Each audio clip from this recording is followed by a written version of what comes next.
Bom dia, boa tarde, pessoal do primeiro ano. Nós vamos falar sobre implicações socioambientais da produção e do uso de combustíveis. Primeira coisa, a gente vai falar sobre o carvão vegetal, como que ele é obtido e em que ele é usado. Usado como combustível na calcinação do calcário e na produção do ferro. Como que é produzido então o carvão vegetal? Eu obtenho através da carbonização controlada na madeira. Esse controle é feito com pouco oxigênio, ocorrendo um processo de decomposição térmica de substâncias como celulose, lignina, sais minerais e outras. Como resultado, obtém-se o carvão vegetal e uma mistura de gases e vapores. O carvão mineral. O carvão mineral se forma por um processo de fossilização da madeira ao longo de anos.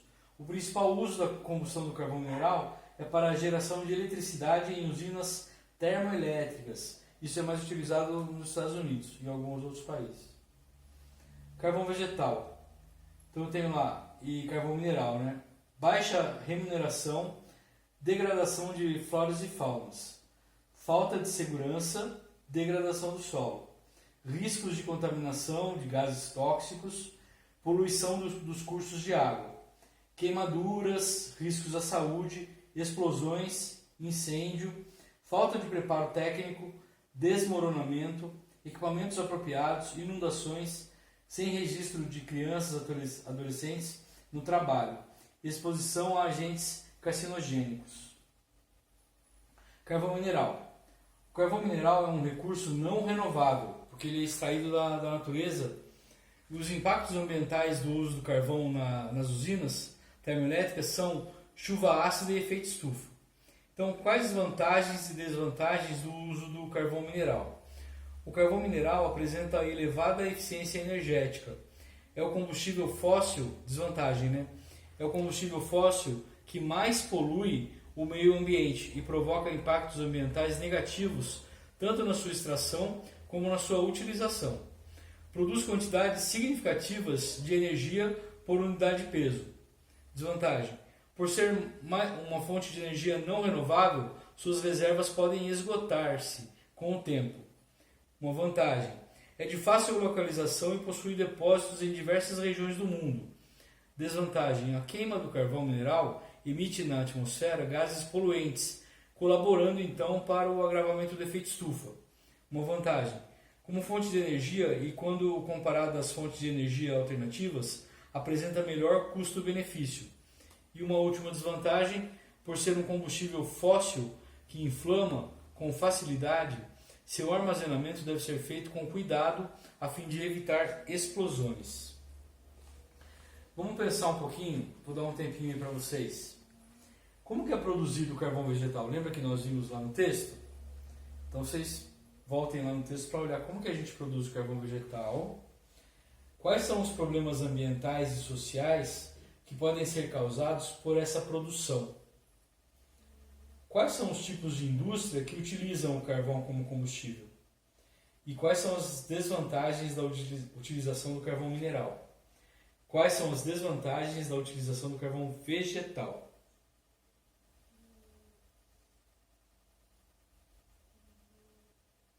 Ok? Então vamos lá. Como que é produzido o carvão vegetal? O carvão vegetal é produzido pela carbonização da madeira, processo realizado de forma controlada e na presença de pouco oxigênio. Quais são os problemas ambientais e sociais que podem ser causados por essa produção?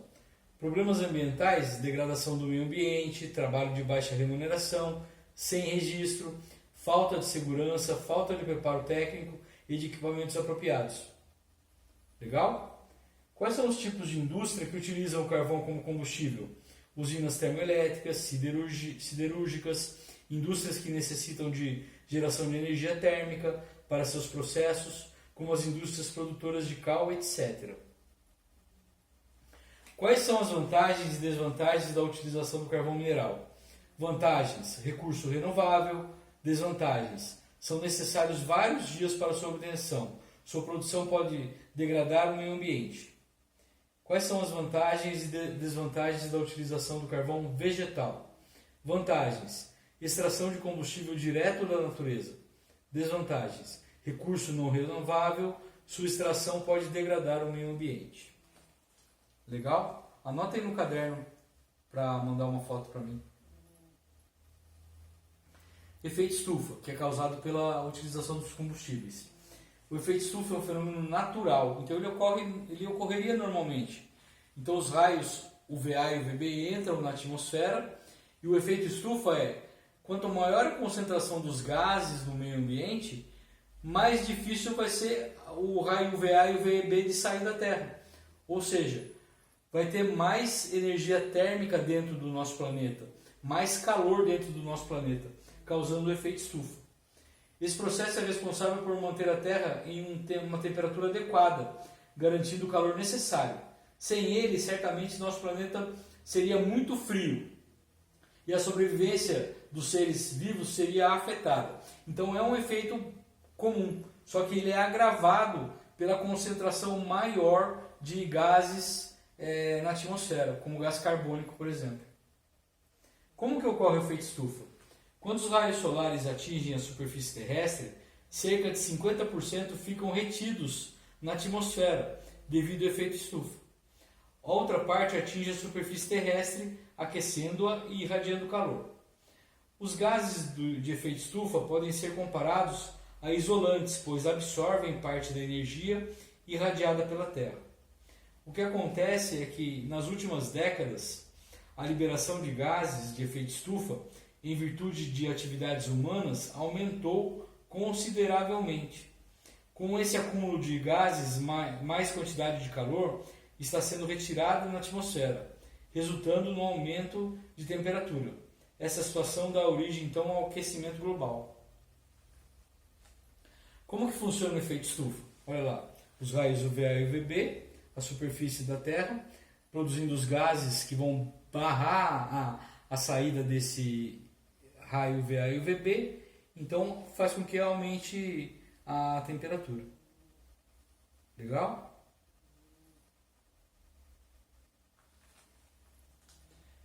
Quais são os gases do efeito estufa? Então, o vapor d'água, o monóxido de carbono, o dióxido de carbono, o clorofluorcarbono, o óxido de nitrogênio e o dióxido de enxofre e o metano. São esses gases, então, poluidores da atmosfera que fazem com que esse efeito seja agravado. É um efeito que existe e ele é agravado. Efeito estufa e o aquecimento global. A consequência da intensificação do efeito estufa na atmosfera é o aquecimento global.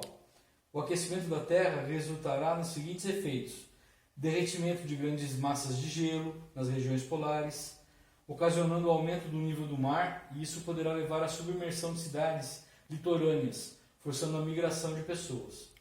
Aumento de casos de desastres naturais, como inundações, tempestades, furacões, extinção de espécies, desertificação das áreas naturais, episódios mais frequentes de secas.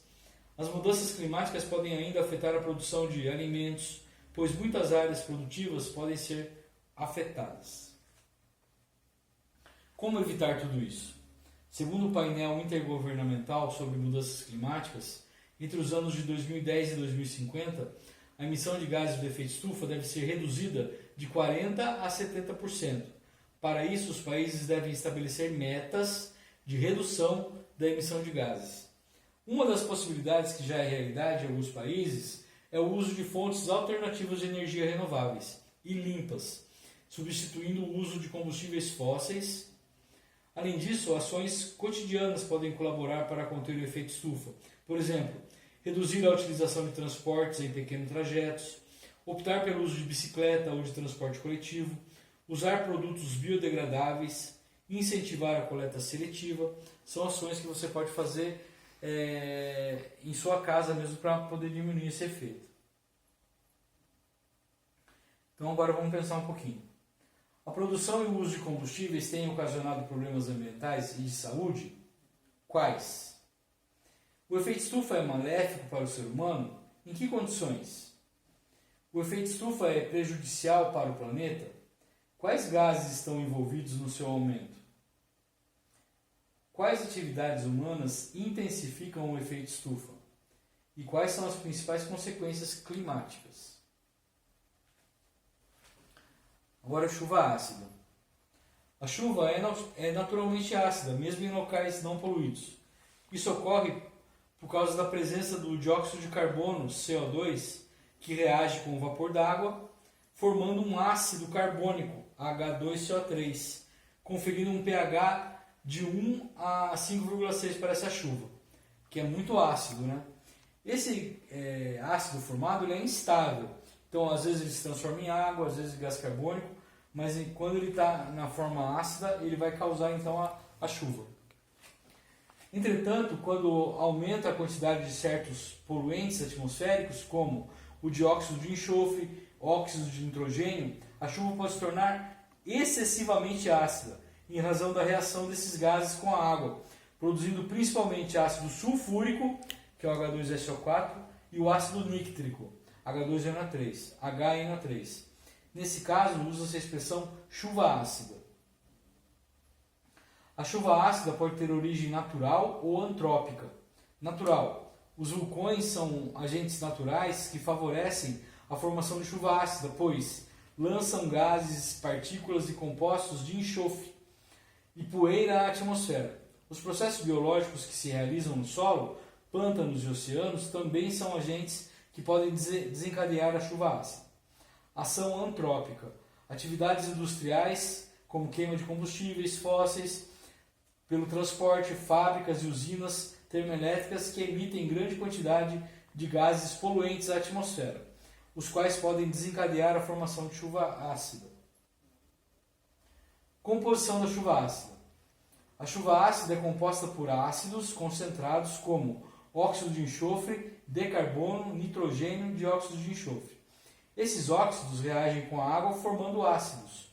O ácido mais forte que compõe a chuva ácida é o ácido sulfúrico. Lembra que eu mostrei lá? H2SO4. Formado pela reação entre o óxido de enxofre e a água. Como se forma a chuva ácida? Então a água da chuva vai reagir com os poluentes liberados na atmosfera. O NO2 vai misturar com a água, HNO2. O SO2 vai se misturar com a água, H2SO4. Os gases liberados na atmosfera pela indústria reagem e são diluídos na água, formando a chuva ácida. Origem de alguns gases que compõem a chuva ácida. O dióxido de enxofre, de onde ele vem? Da combustão do carvão, da fabricação de fertilizantes, do aquecimento de minérios do grupo sulfato. Os óxidos de nitrogênio, a combustão do carvão vegetal, a combustão de derivados do petróleo, fumaça de cigarros.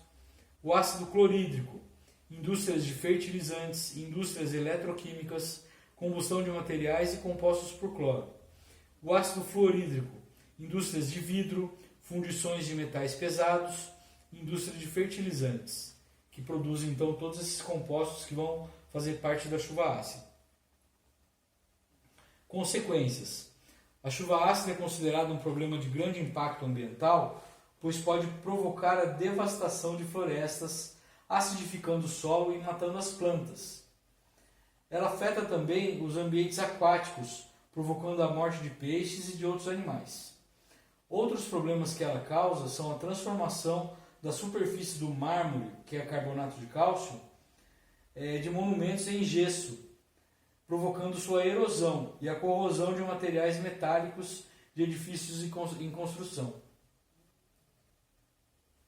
A chuva ácida no Brasil. A chuva ácida no Brasil é um fenômeno atmosférico já registrado em partes do Brasil. O exemplo mais marcante foi o caso ocorrido na região da Serra do Mar, em Cubatão, São Paulo, em 1977. Nessa região, gases emitidos pelas indústrias, como monóxido de carbono, dióxido de enxofre, benzeno, ultrapassavam 1.000 toneladas por dia. A chuva ácida recorrente no local prejudicou extremamente a Mata Atlântica, destruindo boa parte de sua vegetação. Em virtude da grande destruição causada, há vários programas de reflorestamento em Cubatão, a fim de proteger as encostas que perderam sua cobertura vegetal. A população da cidade também sofreu as consequências desse fenômeno, com altos índices de doenças respiratórias e nascimentos de muitas crianças com anencefalia e outras más formações do sistema nervoso. Questões. Qual é a origem, então, dos compostos que produzem a chuva ácida? O que dá origem à chuva ácida? Quais são os efeitos da chuva ácida para o ambiente e para o ser humano? A chuva ácida cai sempre na região onde se formam os poluentes? Expliquem sua resposta. Então pensa aí nessa 3, a gente não citou a informação, mas é o seguinte, a chuva ácida, digamos que a indústria seja aqui, ela se misturou com a água, a chuva se formou, mas se bater um vento muito forte, vai levar para uma cidade próxima ou uma cidade mais distante. Pode acontecer isso. Observe a imagem a seguir referente à chuva ácida. Depois responda as questões. Olha lá. Uma fábrica, né? E a chuva se formando lá. O que a fábrica produz? Dióxido de enxofre, trióxido de nitrogênio, dióxido de nitrogênio. E esses gases vão até ali se misturar com a chuva, lá, com a água da chuva. E ali vai virar a chuva ácida. O problema da chuva ácida existe no Brasil? Qual é o maior emissor de gases responsável por ela?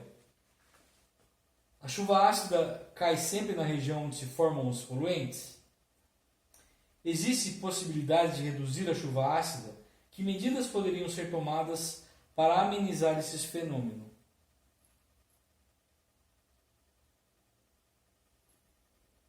Obrigado.